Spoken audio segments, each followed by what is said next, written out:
The day they threw her away was the day they unknowingly lost everything. Emily Carter stood perfectly still as her final suitcase landed on the front lawn with a dull thud. The sound barely rose above the steady rain falling across the quiet suburban neighborhood, but somehow it echoed louder than any shout. Water rolled down the black handle of the suitcase she had bought years ago during happier times, back when she still believed she belonged in the Walker family. Across the yard, curtains shifted. Neighbors watched through windows glowing softly against the gray afternoon. Nobody stepped outside. Nobody said a word. They simply watched. Emily lowered her eyes toward the scattered luggage resting on the wet grass. One suitcase. 2 cardboard boxes. A small garment bag. 10 years of marriage reduced to a few items left outside like forgotten donations. Behind her, the front door opened again.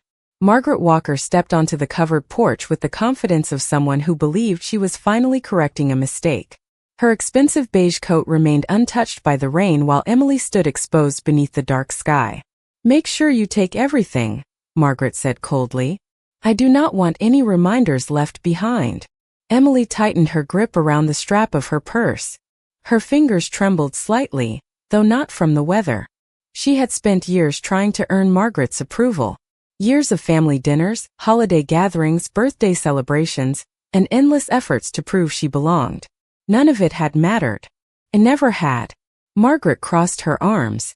"You should be grateful we are letting you leave with anything at all." The words hung in the air. Emily looked toward the front door. Jason Walker stood there silently. Her ex-husband. The man she had once loved enough to build an entire future around. He remained under the shelter of the porch roof, avoiding her eyes. That hurt more than Margaret's insults ever could. Jason had always preferred silence when things became difficult. Silence during arguments. Silence during disappointments. Silence when his mother criticized Emily unfairly. And now silence at the end of their marriage. Rainwater slid across Emily's cheeks. From a distance it disguised the tears she refused to let anyone see. The divorce papers had been finalized less than 48 hours earlier. 10 years together had ended with signatures, legal documents, and a brief exchange in a lawyer's office. No dramatica enfrentaschen. No imouschen el gudbie. Just an ending. Margaret stepped forward slightly. "I told Jason years ago that this marriage would never work." Emily remained quiet. "You never belonged in this family." Still Emily said nothing. Margaret laughed softly. "Look at you. No family. No connections. No future. You spent 10 years living in this house, and now you are leaving exactly the way you arrived. With nothing." The words should have broken her. Instead, something unexpected happened. Emily felt tired. Not angry. Not devastated. Simply tired. Tired of defending herself. Tired of seeking acceptance from people who had already decided who she was. Tired of carrying the weight of expectations she could never satisfy. A gust of wind pushed rain across the lawn. One of the cardboard boxes tipped sideways. Family photographs slid partially into view before stopping against the wet grass. Emily stared at them for a moment. Smiling faces. Vacations. Holidays. Anniversaries. Evidence of years that once seemed meaningful. Jason finally spoke. "Mom, that is enough." Margaret turned toward him. "No. She should hear it." Emily slowly lifted her gaze. For the first time that afternoon, she looked directly at Margaret. Not with anger. Not with resentment. Simply with calm acceptance. Somehow that seemed to irritate Margaret even more. "Nobody is going to remember you after this," Margaret said. "By next year, you will be nothing more than a mistake this family corrected." The neighborhood remained silent. Rain continued falling. Somewhere in the distance, thunder rolled softly across the sky. Emily bent down and picked up one of the suitcases. The handle felt cold in her hand. She reached for another bag. Then another. No dramatic speech. No argument. No attempt to defend herself. She simply gathered what remained of her life and prepared to leave. As she turned toward the sidewalk, something brushed against her neck beneath her sweater. Instinctively, her fingers found the small silver necklace she had worn for as long as she could remember. The only thing left behind by the mother she never knew. Emily paused briefly, holding the pendant between her fingers. A strange feeling passed through her. Not fear. Not sadness. Something else. Something she could not explain. Then she released it and continued walking. Behind her, Margaret closed the front door. The sound echoed through the rainy afternoon like a final judgment. Emily never looked back. She walked toward the street carrying everything she owned while rain soaked her clothes and blurred the world around her. What she did not know was that hundreds of miles away, inside a private office overlooking Manhattan, a gray-haired businessman was staring at an old photograph for the 1,000th time. And for the first time in more than 25 years, a new lead had just arrived on his desk. The rain had stopped by the time Emily Carter reached the small apartment she had rented 2 weeks before the divorce was finalized. The building stood on a quiet street lined with aging maple trees and faded brick sidewalks. It was not impressive. It was not luxurious. But for the first time in many years, every square foot belonged entirely to her. She carried the last suitcase up 2 flights of stairs and unlocked the door. The apartment greeted her with silence. No criticism. No expectations. No voices reminding her she was not good enough. Just silence. Emily stepped inside and closed the door behind her. For several seconds she remained still, one hand resting on the handle. The emptiness felt strange. After 10 years inside the Walker household, she had forgotten what it felt like to be alone. Slowly she set down her bags. The living room contained little more than a second-hand sofa, a small coffee table, and 2 cardboard boxes waiting to be unpacked. Through the window, evening sunlight finally pushed through the clouds left behind by the storm. Golden light spilled across the hardwood floor. Emily sat on the sofa and stared at the room. Her chest felt heavy. Not because she regretted leaving, because she suddenly realized there was no reason to keep pretending anymore. For years she had measured her worth through other people. Through Jason's approval. Through Margaret's acceptance. Through expectations she never managed to satisfy. Now all of it was gone. The marriage. The family. The house. The future she once imagined. Yet beneath the sadness, another feeling quietly emerged. Relief. Emily leaned back and closed her eyes. A memory surfaced unexpectedly. She was 8 years old again, sitting on a narrow bed inside a foster home. Rain tapped softly against the window. A social worker sat beside her explaining that another family had decided not to proceed with adoption. Emily remembered nodding politely even though she barely understood. She remembered pretending it did not hurt. Most of all, she remembered reaching for the silver necklace hanging around her neck. The same necklace she still wore today. The only thing left behind by the mother she never knew. Her fingers instinctively found it again. The pendant rested against her skin, cool and familiar. Over the years she had often wondered where it came from. The necklace carried a small engraved symbol on the back. Elegant. Unusual. No one had ever recognized it. Social workers could never explain it. Foster families never asked. Eventually Emily stopped searching for answers. Some mysteries seemed destined to remain unsolved. She opened her eyes and stood. The apartment needed attention. Life needed attention. There would be plenty of time later to mourn what had ended. For now she unpacked boxes, folded clothes, arranged dishes inside kitchen cabinets, hung photographs on the wall. Most of the pictures featured landscapes and friends. Very few included the Walker family. Looking at them now, she realized how much of herself she had slowly erased over the years, while trying to fit into someone else's world. By 9 o'clock that evening, the apartment felt slightly warmer. Slightly more personal. Emily brewed a cup of tea and sat beside the window overlooking the street below. Cars passed occasionally. A dog barked in the distance. Ordinary sounds. Ordinary lives. Somehow they felt comforting. Meanwhile, nearly 900 miles away in Manhattan, Richard Sterling stared through the floor-to-ceiling windows of his office. The city glittered beneath the night sky. Traffic flowed endlessly through illuminated streets. Inside the office, however, everything remained still. On his desk rested a photograph protected by a glass frame. The edges had faded from age. The image showed a young woman holding a baby girl wrapped in a pale blanket. Richard picked up the photograph carefully. 26 years had passed since it was taken. 26 years since both vanished. 26 years spent searching. Investigators. Private agencies. Legal records. Every lead eventually ended the same way. Nothing. Yet earlier that afternoon something had changed. A report sat open beside the photograph. New information. New possibilities. Richard adjusted his glasses and read the document again. The details were limited. Incomplete.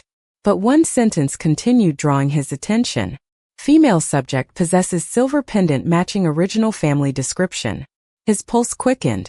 Could mean nothing. Could be coincidence. He had experienced false hope before. More times than he cared to remember. Yet this felt different. Across the office, his son Daniel Sterling entered quietly. "You are still here?" Richard looked up. "I could ask you the same question." Daniel smiled faintly before noticing the report on the desk. "Another lead?" Richard hesitated, then nodded. Daniel walked closer. "Do you think it is real?" Richard looked down at the old photograph again. The image had accompanied him through nearly 3 decades of unanswered questions. "I do not know," he admitted. "But for the first time in years I want it to be." Back inside her apartment, Emily finished her tea and prepared for bed. She had no idea that her life had just entered the orbit of people she had never met. She had no idea that somewhere in Manhattan a man was staring at a photograph connected to her past. She had no idea that the necklace she touched every day was about to change everything. As she switched off the bedside lamp, the silver pendant caught a brief flash of moonlight from the window. Then darkness settled across the room. And hundreds of miles away, a private investigator picked up a telephone and prepared to make a call that would alter both of their lives forever. The telephone call arrived 3 days later. Emily Carter almost ignored it. She was standing behind the reception desk of a nonprofit community center, where she had recently accepted a temporary administrative position. The afternoon had been busy. Volunteers moved through the building carrying folders and donation boxes while children laughed somewhere down the hallway. For the first time in months, Emily felt useful again. Not because of a title. Not because of anyone else's approval. Simply because she was helping people. Her phone vibrated across the desk. Unknown number. She glanced at the screen and nearly declined the call before answering at the last second. "Hello." A calm male voice responded immediately. "Ms. Emily Carter?" "Yes. My name is Michael Reynolds. I am calling from Sterling Investigations in New York." Emily frowned slightly. The name meant nothing to her. "I think you may have the wrong person." "Actually, I do not believe I do." The man sounded professional. Careful. "I understand this call may seem unusual. I would appreciate 5 minutes of your time." Emily looked toward the hallway. The community center director was occupied with a meeting. She stepped into a quieter corner. "What is this regarding?" A brief pause followed. "It concerns a silver necklace you have owned for most of your life." Emily's breath caught instantly. Her fingers moved unconsciously toward the pendant resting beneath her blouse. For a moment she said nothing. "How do you know about that?" she asked quietly. "That is a longer conversation, Miss Carter. One I would prefer to have in person." Emily's pulse quickened. "Who gave you this number?" "Public records and employment verification." His answer arrived immediately. "Nothing inappropriate. I assure you." The conversation felt surreal. "What exactly do you want?" Another pause. "Information. And potentially answers." Emily stared through the office window toward the parking lot outside. Answers. The word settled heavily inside her chest. Most people spent years avoiding difficult questions. Emily had spent years wishing someone could answer hers. "I do not understand," she admitted. "I know." His voice softened slightly. "Which is why I would like to meet with you." That evening, after finishing work, Emily sat alone inside her apartment replaying the conversation. The silver pendant rested in her palm. She had examined it hundreds of times throughout her life. Maybe thousands. Yet tonight it looked different somehow. More important. More mysterious. The engraved symbol on the back seemed sharper beneath the warm glow of the lamp beside her sofa. Questions she stopped asking years ago returned one by one. Who was her mother? Why was she abandoned? Who gave her the necklace? Did anyone ever search for her? Across the country, inside a Manhattan office overlooking Central Park, Richard Sterling asked himself many of the same questions. The difference was that he had been asking them for 26 years. A folder lay open across his desk. Inside were photographs, records, reports, investigative summaries accumulated over decades. Most leads ended in disappointment, dead ends, mistaken identities, false hope. Yet the newest report felt different. Michael Reynolds sat across from him reviewing additional documents. She agreed to meet? Richard asked. Michael nodded. Tomorrow afternoon. Richard slowly removed his glasses. What did she say? Very little. Michael studied his notes. She sounded cautious. Understandably. Richard looked toward the photograph resting beside the report. The same photograph he had carried for nearly 3 decades. A young woman smiling down at an infant wrapped in a blanket. His daughter. Or at least the daughter he hoped was still alive somewhere. Do not pressure her, Richard said quietly. I will not. If she wants to walk away, let her walk away. Michael nodded again. Understood. Richard remained silent for several moments. The city lights beyond the windows blurred slightly. Age had taught him patience. Business had taught him discipline. But neither lesson made waiting easier. Especially now. The following afternoon arrived faster than Emily expected. She spent most of the morning distracted. Every time she reached for a file or answered an email, her thoughts returned to the upcoming meeting. At 3 o'clock she finally entered a small downtown cafe recommended by Michael Reynolds. The location seemed intentionally neutral. Quiet. Comfortable. Safe. A man in his early 50s stood as she approached. Dark suit. Kind eyes. Professional posture. Miss Carter. Emily nodded. Mr. Reynolds? They shook hands before sitting. A server brought coffee. Neither touched it. Michael opened a leather folder resting beside him. Emily noticed several documents inside. Her stomach tightened. Before we begin, Michael said carefully, I want you to know that none of this changes who you are. Emily stared at him. That is not exactly reassuring. A faint smile crossed his face. Fair enough. He reached into the folder and removed a photograph. Then another. Finally, he slid one picture across the table. Emily looked down. Her heartbeat stopped. The photograph showed a young woman she had never seen before. Yet something about the eyes felt strangely familiar. The smile too. Who is she? Emily whispered. Michael held her gaze. That, he said quietly, is the question we have spent 26 years trying to answer. Emily Carter stared at the photograph for what felt like an eternity. The woman in the picture was a stranger. Yet every instinct told her she was looking at someone connected to her life in a way she could not explain. The shape of the eyes. The gentle smile. Even the way she tilted her head toward the camera felt oddly familiar. Emily slowly looked up at Michael Reynolds. Who is she? She asked again. Michael folded his hands carefully on the table. Her name was Victoria Sterling. Emily frowned. The surname meant nothing to her. And why are you showing me this? Michael reached into the folder and removed another document.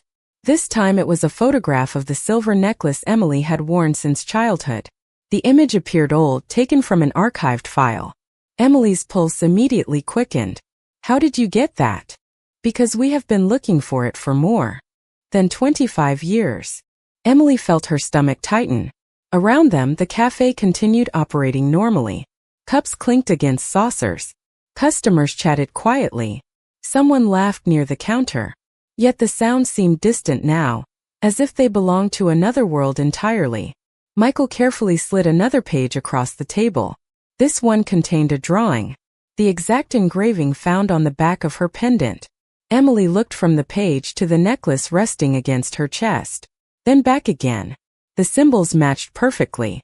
I do not understand, she whispered. Michael nodded. That is completely understandable. He paused briefly before continuing. Victoria Sterling disappeared 26 years ago with her infant daughter. Emily froze. Daughter? Michael nodded. The child was never found. Emily lowered her eyes toward the photograph again. Her heart pounded so loudly she could barely hear herself think. You think that child was me? It was not a question. Michael hesitated. We believe it is possible. Emily leaned back slowly. Everything suddenly felt unreal. Her entire life she had accepted uncertainty. She was a foster child. No known relatives. No family history. No answers. That reality had become so normal she stopped questioning it. Now a stranger sat across from her, suggesting the possibility that everything she believed about her past might be incomplete. Possible is not the same as certain, she said carefully. No Michael Nadid. It is not. For the first time since the meeting began, Emily felt a small measure of relief. At least someone in this conversation still respected facts. Then why contact me now? Michael opened another file. Because 3 months ago, one of our researchers identified a record connected to a foster care transfer that occurred shortly after Victoria Sterling disappeared. Emily remained silent. The details were incomplete, Michael continued. But there was mention of a silver pendant belonging to the child. Emily instinctively touched the necklace again. Michael noticed. When we compared the archive description to your pendant, the similarities were impossible to ignore. Emily stared at the table. Her thoughts raced in every direction at once. Questions collided with memories. Doubts collided with hope. What happens now? She finally asked. Michael seemed prepared for the question. There is only one reliable answer. He removed a small envelope from the folder. A DNA test. The words settled heavily between them. Emily looked toward the cafe window. Outside, pedestrians moved along the sidewalk beneath the warm afternoon sun. Normal people living normal lives. Meanwhile, her own life suddenly felt suspended between two completely different realities. One reality was familiar. The woman abandoned as a child. The woman rejected by her husband's family. The woman rebuilding from nothing. The other reality was impossible to imagine. A missing child. A decades-long search. A family she never knew existed. And if the test is negative? Emily asked. Michael answered immediately. Then we shake hands and wish you well. She appreciated the honesty. And if it is positive? For the first time Michael seemed uncertain. Not because he lacked information. Because he understood the weight of the answer. Then someone has been searching for you almost your entire life. Silence filled the space between them. Across Manhattan, Richard Sterling stood beside the window of his office staring down at the city below. The afternoon sun reflected off neighboring skyscrapers. His desk remained untouched behind him. Meetings had been postponed. Calls delayed. Nothing felt important today except the possibility that somewhere, somehow, a missing piece of his life might finally be found.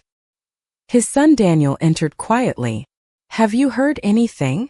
Richard shook his head. Not yet. Daniel glanced toward the photograph resting on the desk. You have imagined this moment for years. Richard smiled faintly. Too many years. Back inside the cafe, Emily slowly picked up the envelope containing the testing information. It felt surprisingly light considering how much it could change. She looked once more at the photograph of Victoria Sterling. The woman smiled back from another lifetime. Another story. Another world. I need time, Emily said. Michael nodded immediately. Take all. The time you need. Emily placed the envelope inside her purse. Then she stood. The meeting was over, but the questions had only begun. As she turned toward the exit, Michael spoke one final sentence. There is one thing you should know. Emily paused. What? Michael looked directly at her. The man searching for that child never gave up. Emily said nothing. She simply walked toward the door carrying more uncertainty than she had ever known. And across the country, a man who had spent 26 years searching for answers sat beside a telephone, unaware that the next call might finally change both of their lives forever.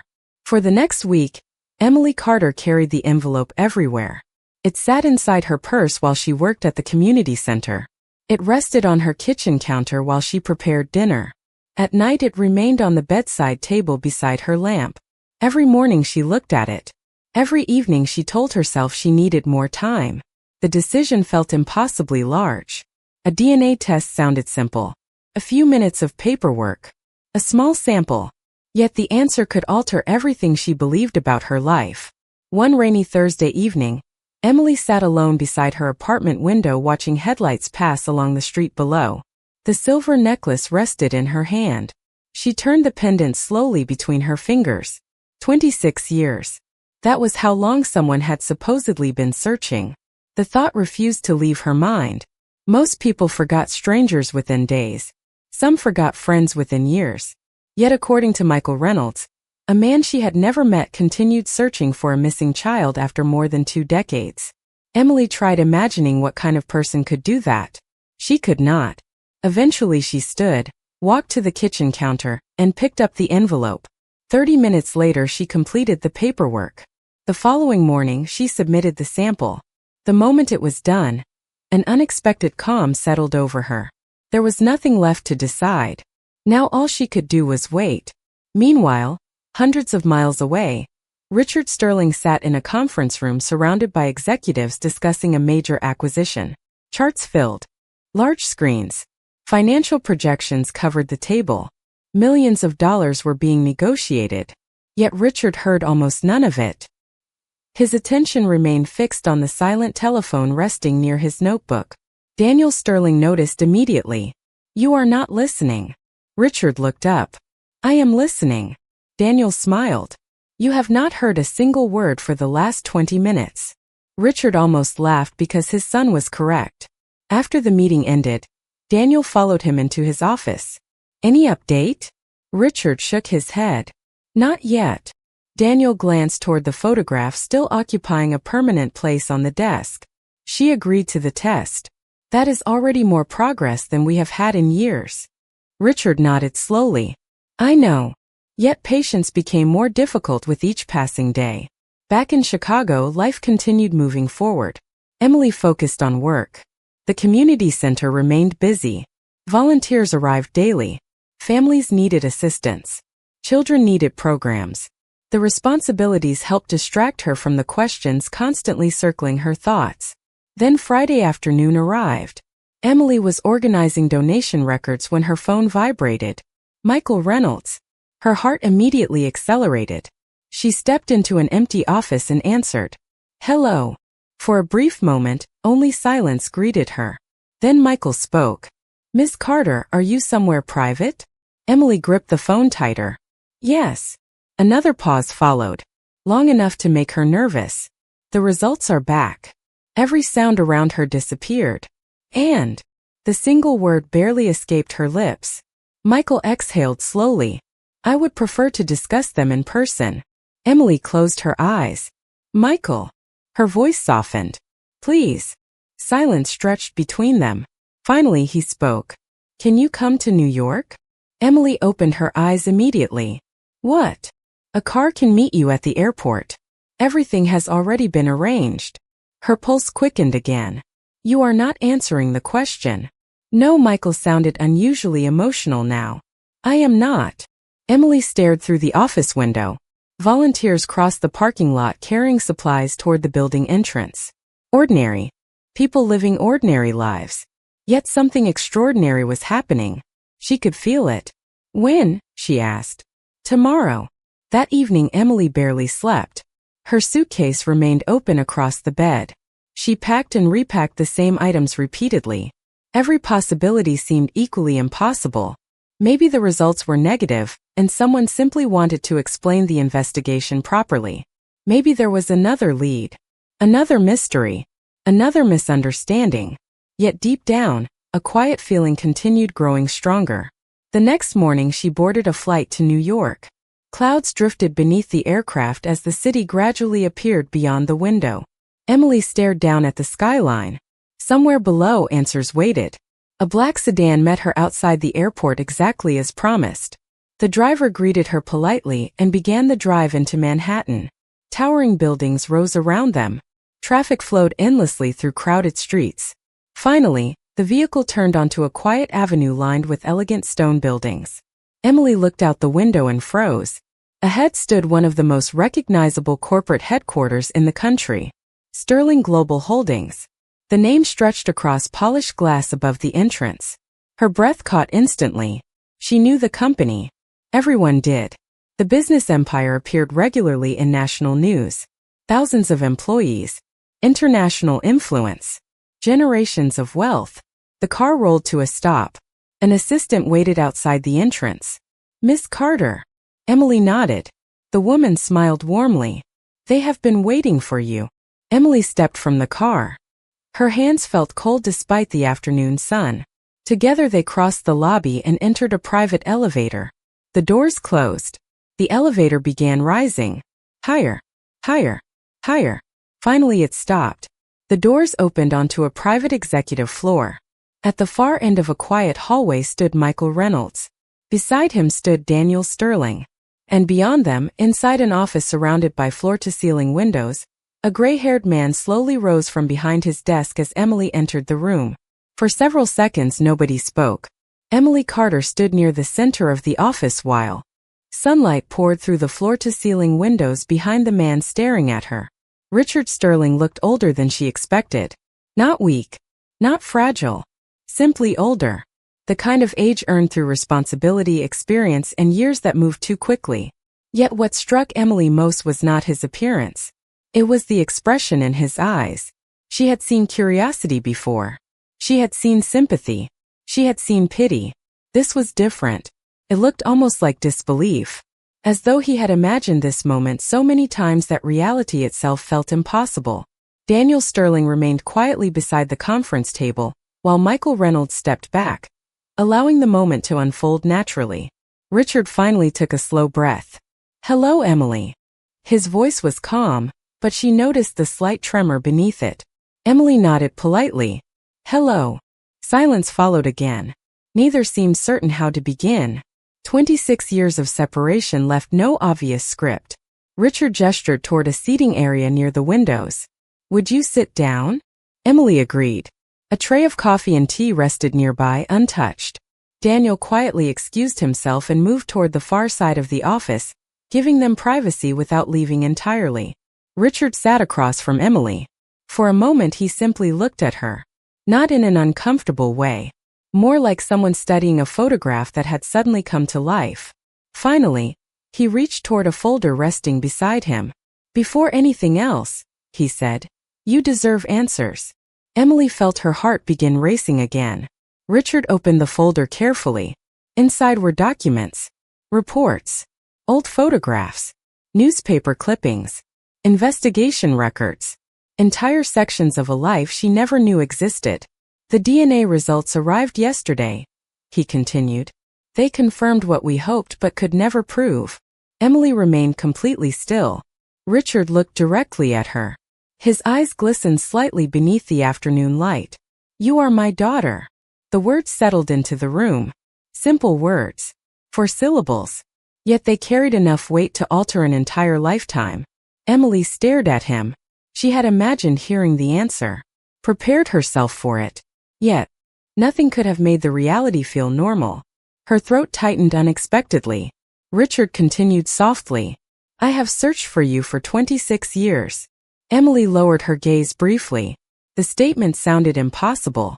Yet every document surrounding them seemed to support it. Richard carefully slid one photograph toward her. It showed a younger version of himself standing beside Victoria Sterling.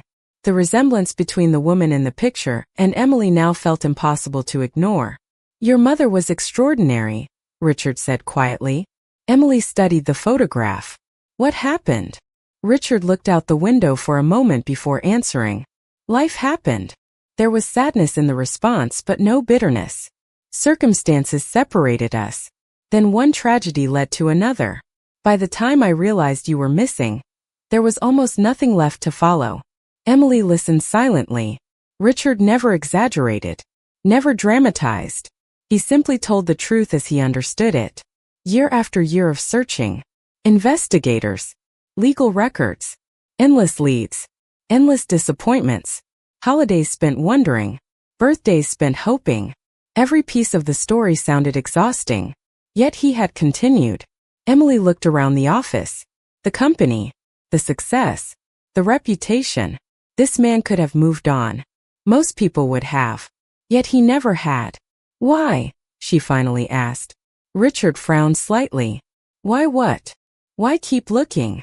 The question seemed to surprise him. He answered immediately. "Because you were my daughter." The simplicity of the answer struck her harder than any dramatic speech could have. Richard smiled faintly. There was never another option. For the first time since arriving, Emily felt tears threatening to form. She looked away quickly. Across the room, Daniel noticed and quietly stepped outside, closing the door behind him. Richard gave her space. No pressure. No expectations. Eventually Emily spoke again. I spent my entire life believing nobody was looking. Richard's expression softened. I am sorry. The words carried genuine regret. I wish I had found you sooner. Emily nodded slowly. Then she noticed another photograph resting near the folder. This one showed a younger Daniel standing beside Richard years earlier. A family photograph. Part of a life she never shared. Strangely, that realization hurt less than she expected. Perhaps because resentment required energy she no longer wished to carry. Daniel knows, she asked. Richard smiled. Daniel helped search for you. Emily blinked. What? Richard laughed softly. He was only a child when it started, but as he got older, he became just as determined as I was. Emily looked toward the closed office door. For the first time, she understood the warmth Daniel had shown earlier. Not obligation. Family. A quiet knock interrupted the moment. Michael Reynolds entered carrying a single folder. His expression immediately told Richard something important. Richard stood. What is it? Michael handed him the folder. Richard opened it. His eyes moved rapidly across the first page. Then he looked up. Surprise crossed his face. Are you serious? Michael nodded.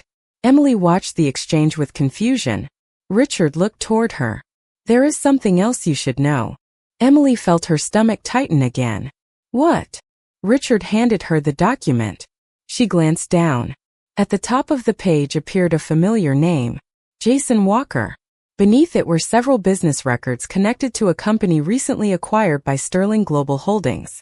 Emily slowly lifted her eyes. Richard's expression had become thoughtful. It appears, he said quietly, that your former husband's family has no idea who they just threw away. Emily stared at the document in her hands long after Richard Sterling finished speaking. Jason Walker's name sat there in black ink beside corporate records connected to a company now owned by Sterling Global Holdings. The coincidence felt almost impossible. Out of millions of people, out of countless businesses across the country, somehow the family that had rejected her had unknowingly become connected to the same empire that had spent decades searching for her. Richard remained calm. He showed no satisfaction and no interest in revenge. If anything, he seemed concerned about how Emily would process everything. This changes nothing about the decisions they made, he said quietly. Emily nodded. He was right. The document did not rewrite history. It did not erase the humiliation of standing in the rain while her suitcases sat on the lawn. It did not erase years of feeling unwanted. Yet it revealed something important. The people who believed she had no value had never known who she truly was. More importantly, neither had she. Over the next several hours, Emily remained inside the Sterling headquarters. Richard showed her photographs she had never seen. Family pictures. Holiday gatherings. Images of her mother smiling beside people who shared her features. Each photograph felt like opening a door into a life that had existed parallel to her own. Daniel joined them later in the afternoon. Unlike the formal atmosphere Emily expected, he behaved with surprising warmth. He spoke naturally, asked simple questions, told stories about growing up with a father who never stopped searching. Every birthday, Daniel said with a small smile, he bought 2 gifts. Emily looked at him. 2. Daniel nodded. 1 for me. 1 for the sister he hoped he would find someday. Richard looked embarrassed. Daniel laughed softly. I am serious. Emily glanced toward Richard. He shrugged. It became a habit. The simplicity of the confession touched her more than any grand gesture could have. By evening, Emily felt emotionally exhausted. Richard arranged a suite at a nearby hotel, and assured her there was no pressure to make any immediate decisions. Take your time, he said before she left. You have had an entire lifetime without us. One day is not enough to process everything. That night, Emily stood beside the window of her hotel room overlooking Manhattan. The city stretched endlessly beneath the darkness. Lights glowed from thousands of buildings. Somewhere among them was a family she had never known existed. A father. A brother. A history. For the first time in years, she did not feel alone. 3 days later, news of Sterling Global Holdings' latest executive conference spread through financial media. The event itself was routine. Hundreds of managers from subsidiary companies would attend. Networking sessions, strategic meetings, corporate presentations. Nothing unusual. Except one detail. Jason Walker's company had been selected to participate.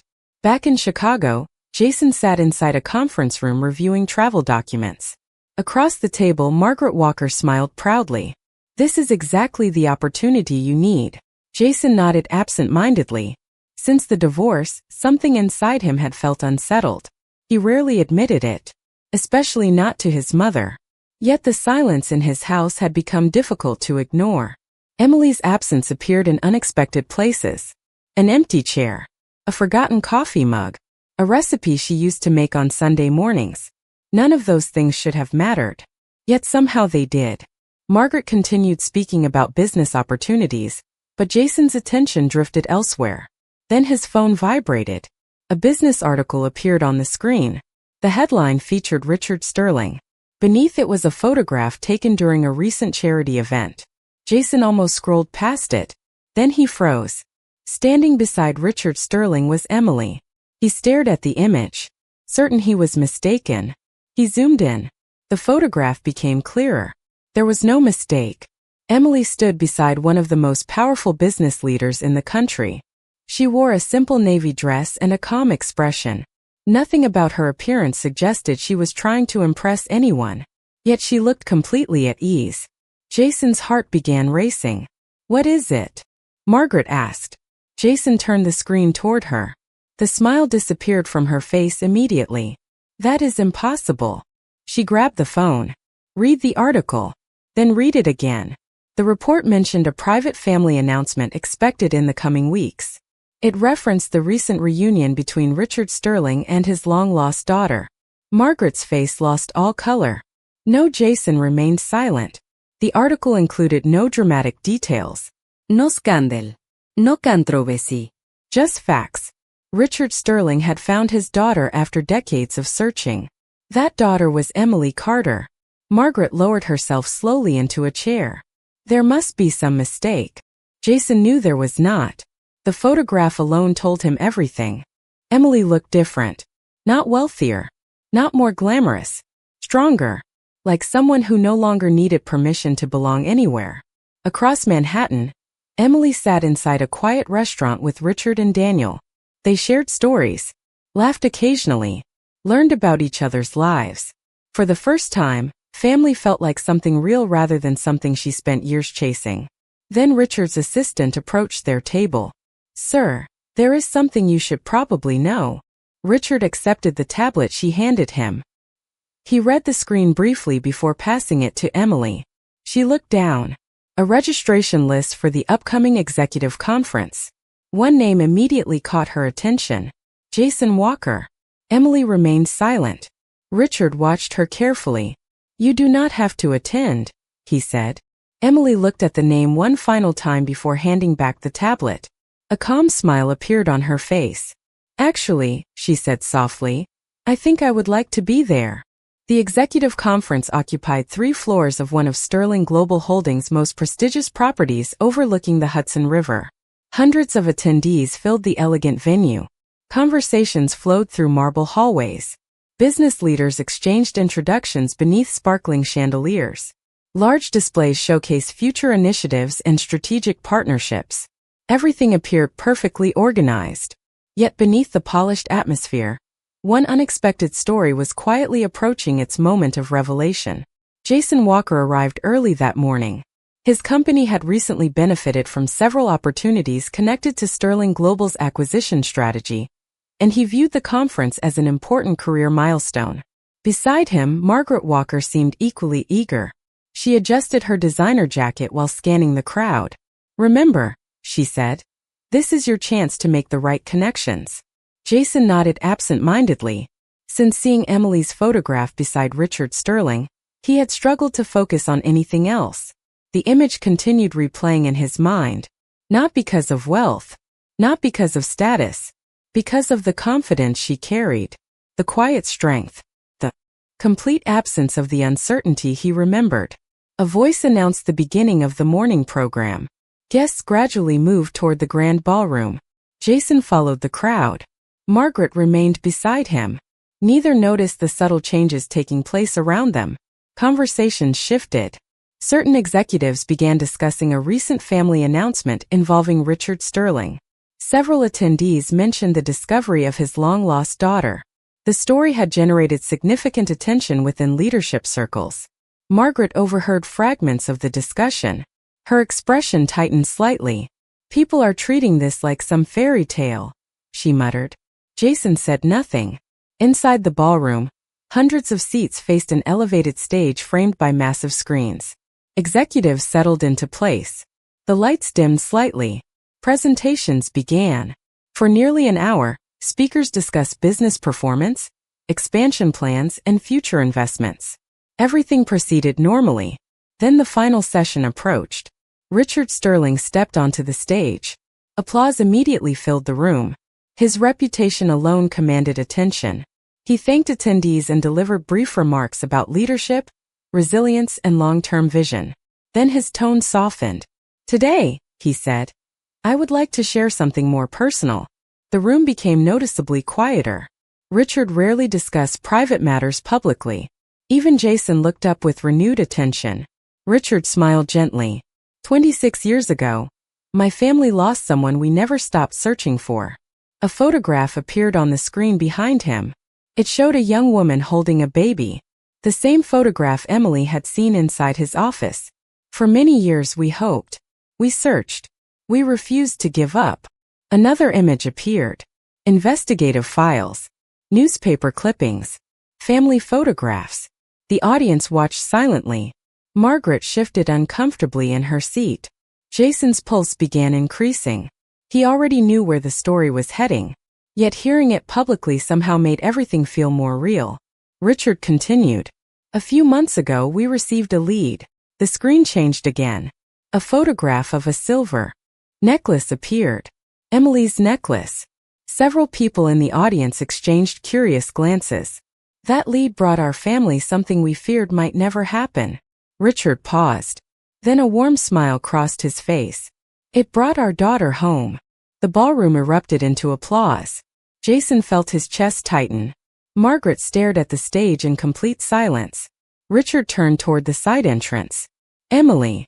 Every eye in the room shifted in the same direction. Emily Carter stepped into view. She wore an elegant navy dress and simple jewelry. Nothing flashy.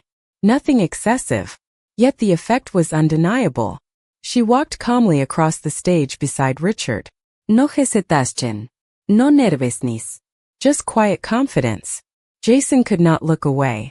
The woman standing there seemed familiar and unfamiliar at the same time. She was still Emily. Yet she carried herself differently now. As though she finally understood her own worth. The audience rose to their feet. Applause filled the ballroom once again. Emily smiled politely. Richard placed a hand on her shoulder. "Allow me to introduce my daughter." More applause followed. Margaret slowly lowered her eyes. For the first time in years she appeared uncertain. Not because of Emily's family connection. Not because of wealth. Because she suddenly remembered every cruel thing she had said. Every dismissal. Every insult. Every moment she treated Emily as someone insignificant. Across the room, several executives began whispering among themselves. Many recognized the Walker name from subsidiary reports and partnership documents. The realization spread quickly. Some faces turned toward Jason. Others toward Margaret. Nobody said anything openly. They did not need to. The contrast spoke for itself. Emily never looked toward them. Not once. Instead, she focused entirely on Richard and the audience. When the applause finally settled, Richard concluded his remarks. Then he and Emily stepped down from the stage. Attendees immediately gathered around them offering congratulations. Journalists requested interviews. Executives extended invitations. The crowd seemed naturally drawn toward her. Meanwhile, Jason remained seated. He watched. As Emily moved through the room with effortless grace. She was not seeking attention. Yet attention followed her anyway. Several minutes later, Emily finally crossed the ballroom in their direction. Margaret straightened in her chair. Jason stood instinctively. The distance between them slowly disappeared. 10 feet. 5 feet. 3 feet. Emily stopped directly in front of them. For a moment nobody spoke. Then Emily offered a calm, respectful smile. The same kind of smile she once carried through years of criticism and rejection. Margaret opened her mouth, searching for words that would not come. Jason felt his throat tighten. Emily simply nodded politely. Then, before either of them could say anything, a voice called her name from across the room. She turned gracefully and walked away, leaving both of them standing there with something they had never expected to feel: regret.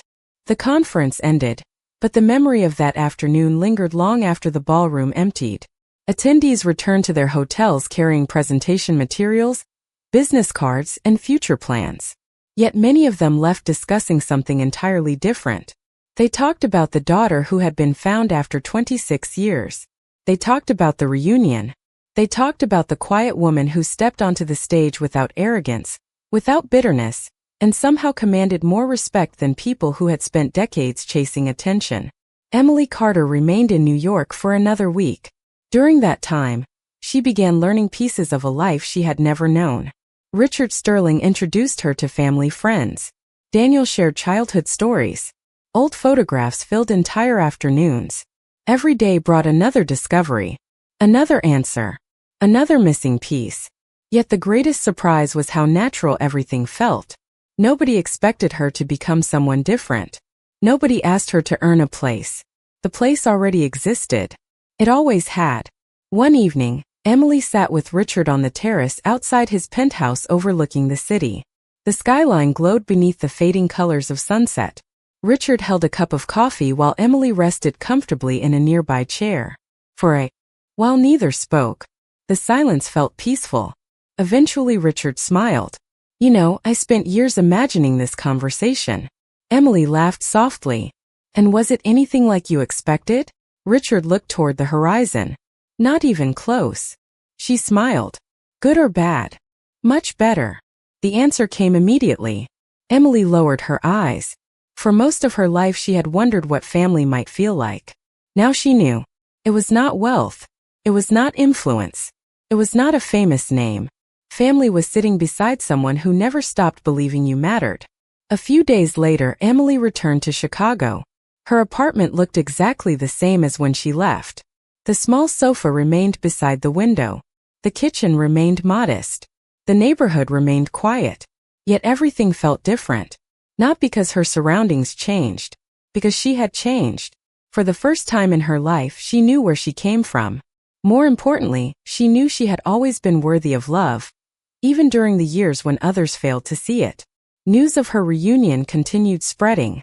Eventually it reached every corner of Jason Walker's professional and personal life. Colleagues treated him differently. Not with hostility. Not with judgment. Simply with curiosity. The story had become impossible to ignore. One afternoon, several weeks after the conference, Jason stood outside a small cafe near downtown Chicago. Through the window he saw Emily sitting alone at a table reading documents. Sunlight streamed across the pages in front of her. For a moment he considered walking away. Then he stepped inside. Emily noticed him almost immediately. She closed the folder and offered a polite smile. "Jason." He nodded. "Emily." The exchange felt strangely formal. They sat across from each other. Neither seemed certain where to begin. Finally Jason spoke. "I owe you an apology." Emily listened quietly. "For a lot of things." He looked down briefly. "I should have defended you. More than I did." Emily remained silent. "And I should have spoken up when people treated you unfairly." His voice carried genuine regret. "I know that now." Emily studied him for a moment. Years earlier she might have waited desperately for those words. Back then they would have meant everything. Today they simply felt honest. "Thank you," she said softly. Jason nodded. Neither blamed the other. Neither argued. The past could not be rewritten. Eventually Jason stood. "I hope you are happy." Emily smiled. A real smile. "I am." Jason looked at her for several seconds. Then he smiled too. Not because he was happy about losing her. Because he finally understood something important. Emily had never needed saving. She had only needed the chance to become herself. After he left, Emily remained by the window. Outside, ordinary life continued moving forward. Cars passed. Pedestrians crossed busy intersections. Somewhere in the distance, church bells echoed through the city. Her phone vibrated. A message from Richard appeared. Dinner next month? Daniel wants a rematch in chess. Emily laughed softly. Another message followed immediately. And this time I intend to win. Emily shook her head and typed a response. Then she looked outside again. Months earlier she had stood in the rain watching her suitcases land on a front lawn, while people decided she was not worth keeping. At the time it felt like the end of everything. Now she understood the truth. It had been a beginning. Not because she discovered wealth. Not because she found status. Because she discovered herself. The woman who left that house with nothing had unknowingly been carrying everything she truly needed. Strength, grace, dignity, and a future waiting patiently for her to find it. As the afternoon sunlight filled the cafe, Emily slipped the silver necklace beneath her blouse and smiled toward the window. The day they threw her away was the day her real life finally began.